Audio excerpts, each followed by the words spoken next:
how to identify high-value family-forming benefits. Now, family-forming benefits are increasingly recognized as a must-have for employers and employees.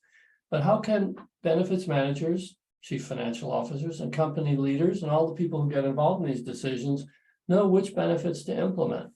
This presentation will discuss the features necessary to choose the best program that meets the needs of your company and your employees. Leading this discussion will be David Adamson. He's the founder, chairman, and chief executive officer of ART Fertility. David, over to you. Please take it away. Thanks very much, Steve. Just get our deck up here. Is it all visible now? You've got it. Great. All yours. Thanks very much. Well, thanks very much, Steve, and From Day One for having us today. And really have to say how much I've enjoyed previous sessions. They're really excellent and deal with so many important issues that we're all trying to deal with today. I'm really pleased to be talking with everyone about how to identify high-value family-forming benefits. And as we've heard, this has become a really important topic in the last few years. And having been in this sector for over 3 decades, we're really delighted to see that companies and employers are really paying so much more attention to this really important part of life and getting rid of the stigma and shame that have been around so many aspects of reproduction and having kids. So it's great to be here for that.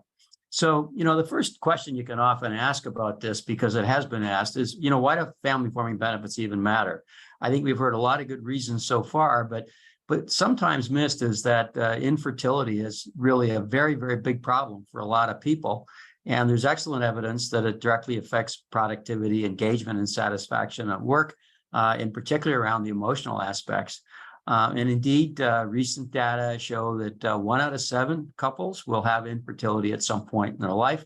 And so that's a lot of people. And recently, of course, there's real recognition that single people and those in the LGBTQ plus community also often want to form families, and they generally need to have some kind of fertility care, and therefore fertility benefits can be very, very helpful for them.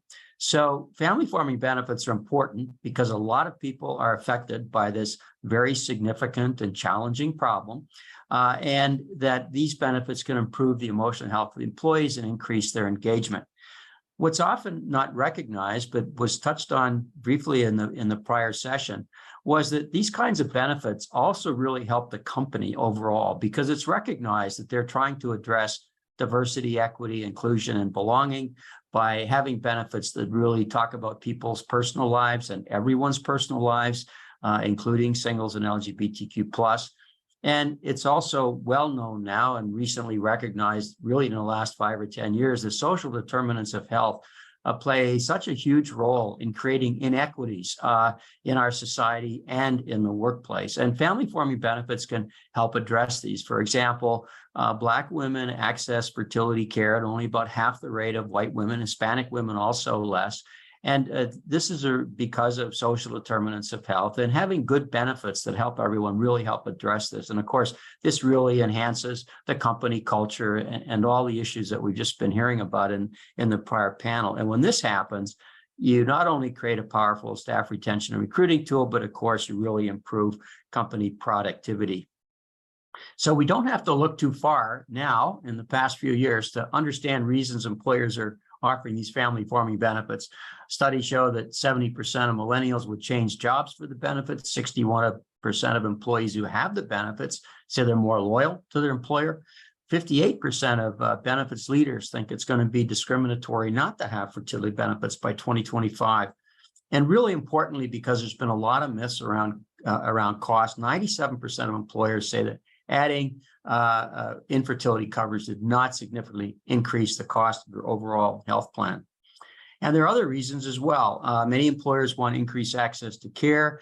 Employees are asking for this. They want to attract and retain talent. 58% think it's important to create a family-friendly culture and to support DEI.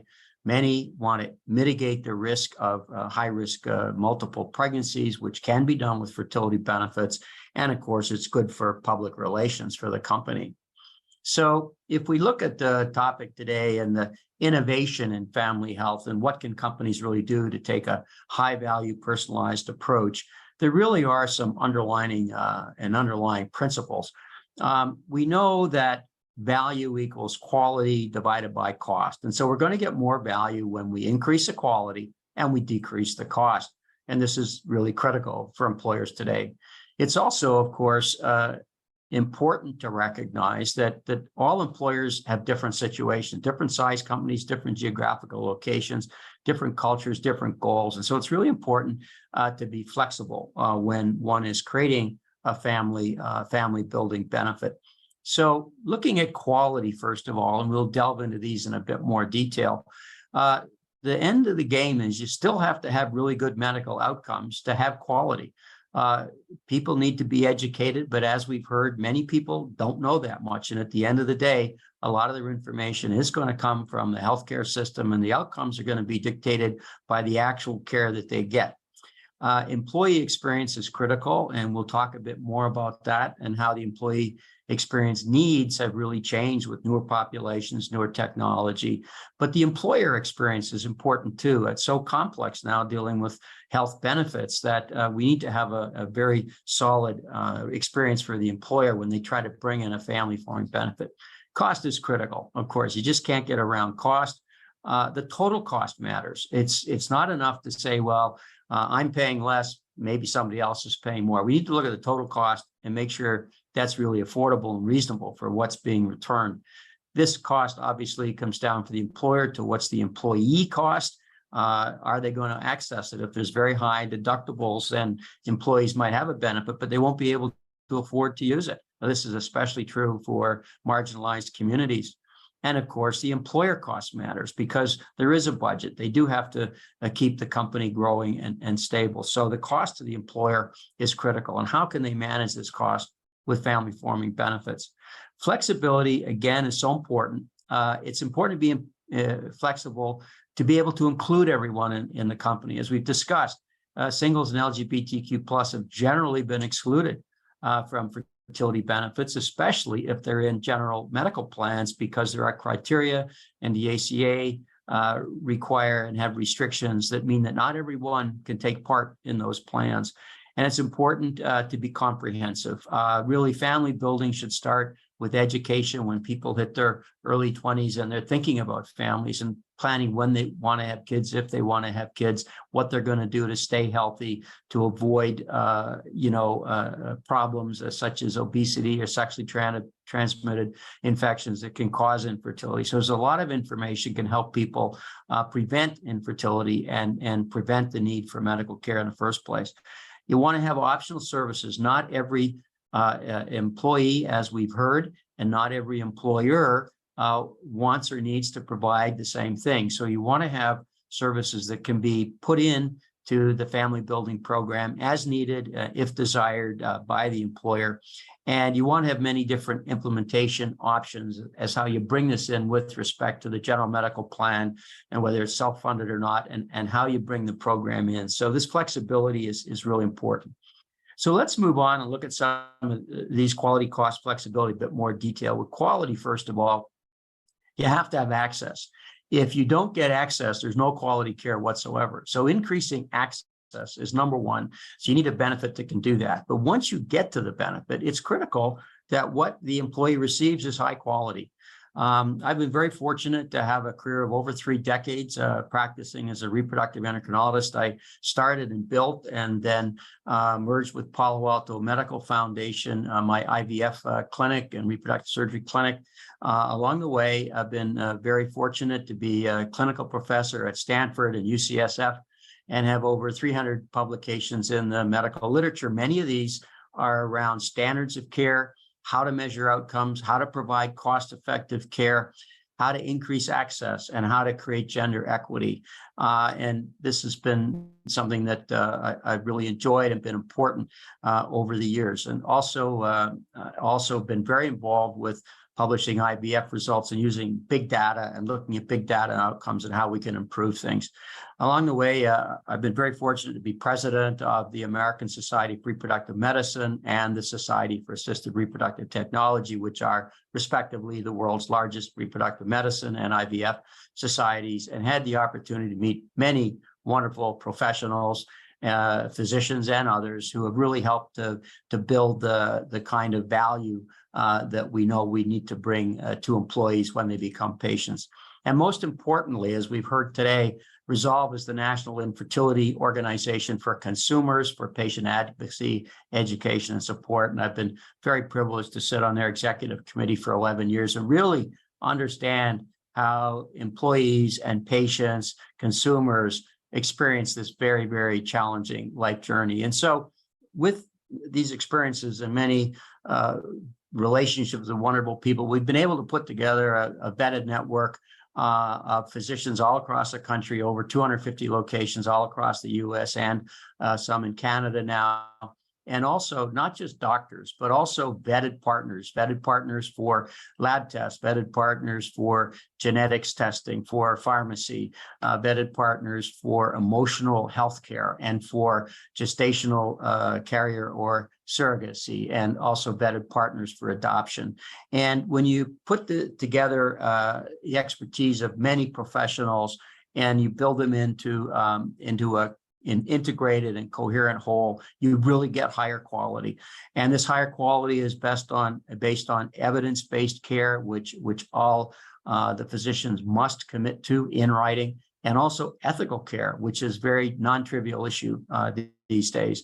Individualized packages mean that each person gets just what they need, and it's not sort of an off-the-shelf offering for someone. Very important, as we'll go into in a minute, to have a hybrid approach with digital, meet people where they're at, concierge, and centers of excellence, because it all has to fit together in a package that helps employees. And when you do all this, you can lower the twin rate by 20% or more, get higher live birth rates, and really get better outcomes. And these can be validated by external parties, such as the Validation Institute, which have validated the program last 5 years for having lower multiple birth rates than other programs. So let's go back to the employee experience now, because clearly it's not just the medical outcomes that are important, but what's the employee experience and what brings high value to them. And we know today that that's engagement through a digital program, which can engage everyone in the company, or as many as possible, and also a high-touch, supportive human navigation, because the healthcare system is complicated. It's very difficult for people to know what to do. So starting out with an app, the person can get initial information, but then they need to be able to talk to somebody one-on-one, find out what their actual needs are, because it's very different for everyone, refer them to a clinic or network agency, adoption, surrogacy, donor, whatever the point may be, emotional health. Make sure that what the employee needs is covered by their plan. That's obviously critical. And then have a consultation where a precise expert plan for that person's worked out, provide all the different education options, referrals that are necessary for what's often a complex journey, and then provide all those services through vetted partners who have an integrated process.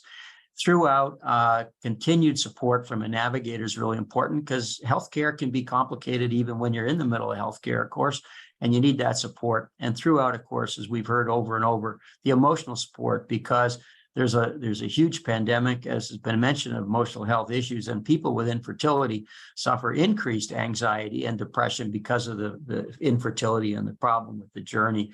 And so you want to continue all the way through to the very end until you have resolution for that individual.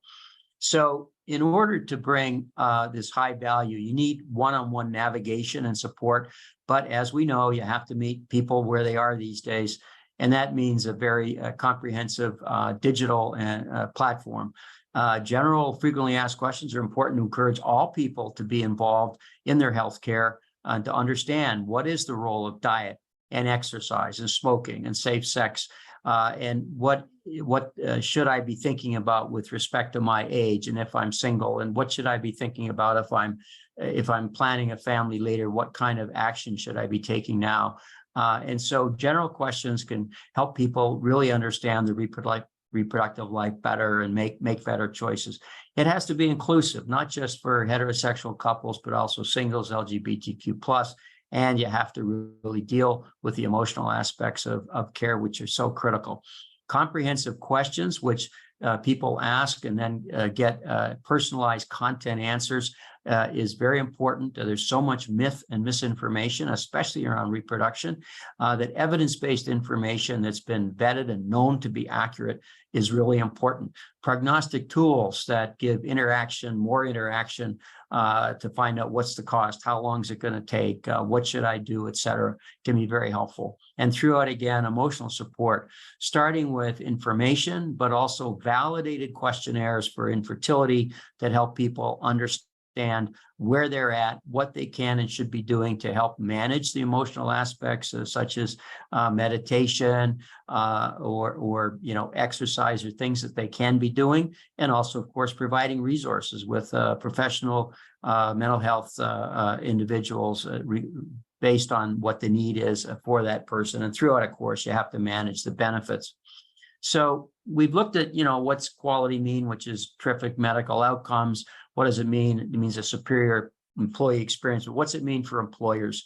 Well, employers need to see a flexible program so it fits for them, and it needs to be end-to-end and hybrid. So it has to work everything from early adulthood all the way through the end of reproductive life and further, so they know that all their employees are covered throughout, and they want to see a superior experience so that they don't have any issues or problems with the program.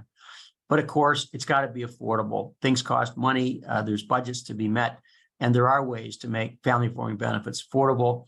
You want to have easy implementation so that that's not, causing a problem for individuals. It obviously needs to be high value so that the program that you have is meeting the needs of your employees, which means they're meeting your needs as well in the company. It has to be manageable. You have to have reports. You have to know what's going on so you can manage the budget and the costs and the experience. And of course, you want to be promoting whatever the specific company goals are based on their employees and their population and the geographic location, et cetera. So let's move on from quality now, look at cost. And how can you make this affordable? Because this is always a big issue. There are ways to lower the cost of family-forming benefits. First is to make it simple so there's not a lot of overhead to bring it in. Bundled treatment packages enable really high-quality care to be given to a specific person to get exactly what they want, especially when it's evidence-based. And you can get discounted pricing on single cycles of IVF and also multiple cycles and also other services. You want to have treatment plans that really focus on reducing maternity and NICU costs by high-quality care, single embryo transfer, reducing twins. Elimination of miscoding is also very important. This is an unrecognized problem. It's estimated that 10 to 40% of the cost of fertility care is often wasted in inappropriate care provided by people who aren't experts, because fertility care is provided and often a woman goes in to see her gynecologist. There's no benefit for fertility. So they do provide fertility care with ovarian stimulation drugs and intrauterine insemination. And this is often not the right care. And it's coded out in the general medical plan as fibroids, endometriosis, or pelvic pain. So the employer is actually paying for care. It's often not the best or most appropriate care, often goes on for too long. The employer doesn't even know they're paying for this care. So a lot of waste there.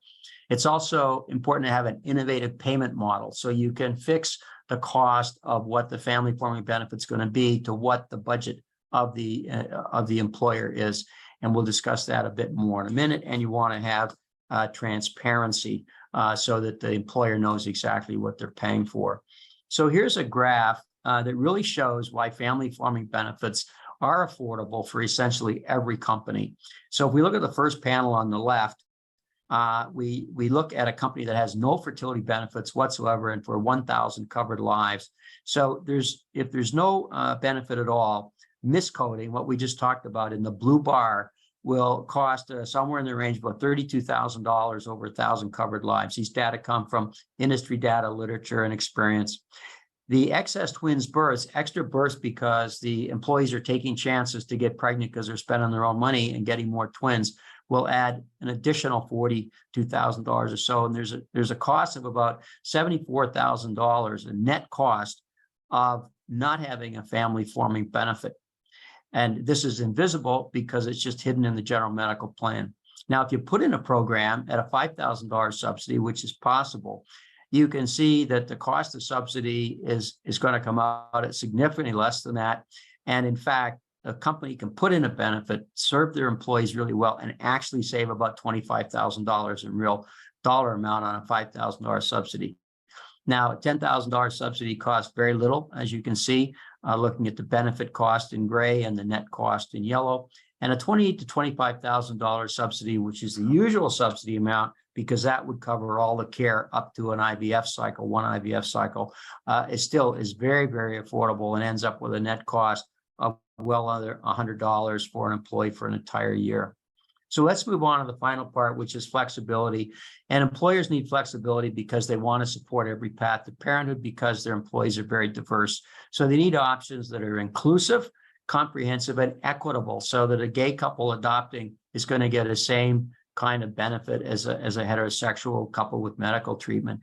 Individualized bundle treatment packages give the most appropriate care with the best outcomes for each individual person. You want to have innovative, latest treatments, but you want to have validated treatments. You don't want to have payments that are going out for unproven treatments. And unfortunately, there is waste in this area in the fertility sector. If you have direct-to-consumer lending, unsecured lending, you can fill a gap between what the employer subsidy that's chosen is paid and the amount that might be needed. So there's a co-responsibility with the employee and the employer.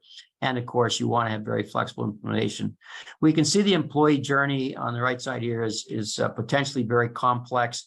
Home testing, monitoring, pre-pregnancy genetics, male testing treatment. People can try on their own with simple treatments, ovulation induction, ovarian stimulation. They may need to move on to more sophisticated treatments like IVF, pre-implantation genetic testing. You need single embryo transfer to reduce twins, egg freezing for people, donor eggs, sperm and embryos, surrogacy and adoption. You need to have very strong pregnancy navigation and support. We've heard how complex this can be and difficult. And you need to manage pregnancy loss and early menopause. And of course, as we've heard, when people go back to work, lactation support, childcare, and return to work is so important. And throughout the entire journey, strong emotional support. So there is a program. We have a program that delivers a very comprehensive family building and support throughout the entire reproductive life journey. Preconception, as we've discussed, all the things that should be done before people try to get pregnant to increase the quality of the outcome. Fertility and family forming benefits that address all aspects of a journey through fertility care, and then pregnancy, and through our partners having pregnancy counseling, high risk consultation to reduce the risk of patients who might be at sufficient risk beforehand, obesity, PCOS, et cetera. Benefit plan navigation, we've heard about, is so critical. So to have experts who can help people manage their pregnancy and their back to work benefits, and adoption support with experts and vetted partners. Return to work, as we've heard, is a complex process. It's not just going back to the office or even back to your desk in your home. You need a lot of assistance about a new environment that you're working in, understanding the leave benefits, lactation support, we've heard, is so important, parental support and childcare resources, all of which can be provided in a very seamless way.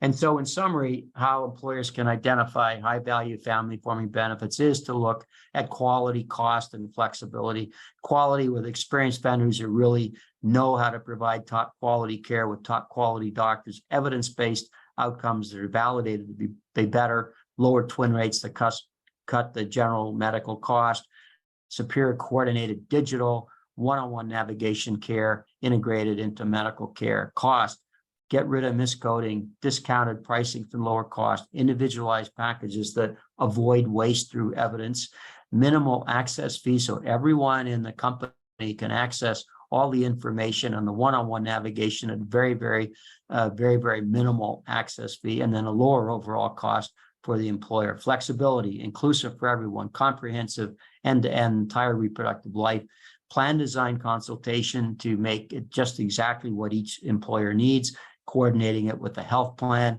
looking at other programs that may or may not be wanted by each employer, but an optional pharmacy plan or other services make it easy access, and the employer can choose the subsidy amount, whether it's $5,000, $10,000, $20,000, or even $50,000 that meets their budgetary needs. So it is possible to bring in affordable, family-forming, high-value benefits. And I really appreciate the fact that many people are now looking at these. Thanks very much.